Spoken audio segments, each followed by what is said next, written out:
L'histoire que je vais te raconter aujourd'hui n'est pas une légende urbaine. Ce n'est pas une fiction. C'est une histoire vraie et elle va te glacer le sang. L'enfant génie, ou du moins l'enfant des génies. Écoute cette histoire. Alors l'histoire se passe dans un petit village de la sous-préfecture d'Agnibilekro. Agnibilekro est en fait l'une des villes de la Côte d'Ivoire. C'est-à-dire qu'après Abangro, la prochaine grande ville que vous trouverez, c'est la ville d'Agnibilekro. Et l'histoire se passe dans une sous-préfecture, dans un petit village d'Agnibilekro.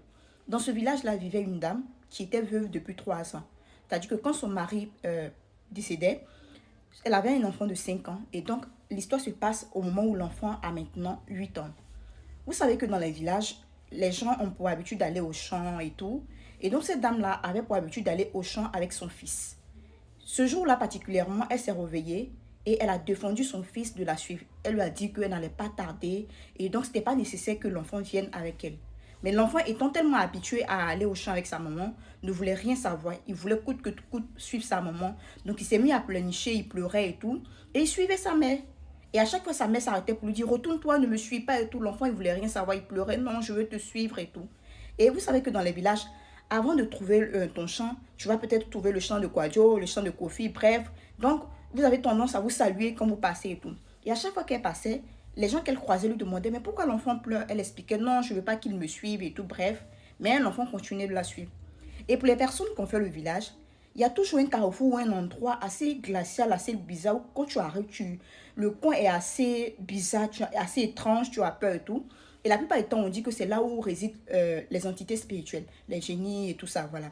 Et donc la dame, en fait, son champ se trouvait après le carrefour où on avait tendance à dire que c'est l'endroit des entités spirituelles et tout. Et donc, elle traverse le carrefour. L'enfant continue de la suivre en pleurant. Tranquillement, elle traverse le carrefour. L'enfant suit sa mère et traverse le carrefour. Sauf que la mère continue de marcher sans prêter attention aux pleurs de son fils pendant environ 5 minutes. Elle se rend compte qu'elle n'entend ni les pas de son fils, ni les pleurs. Elle se retourne, elle voit que l'enfant n'est pas derrière elle. Elle se dit que sûrement, l'enfant a désisté, donc il est rentré au village. Du coup, elle continue son chemin, elle va au champ, elle fait tout ce qu'elle a fait. Et aux environs de 16h, 16h30, elle décide de rentrer au village.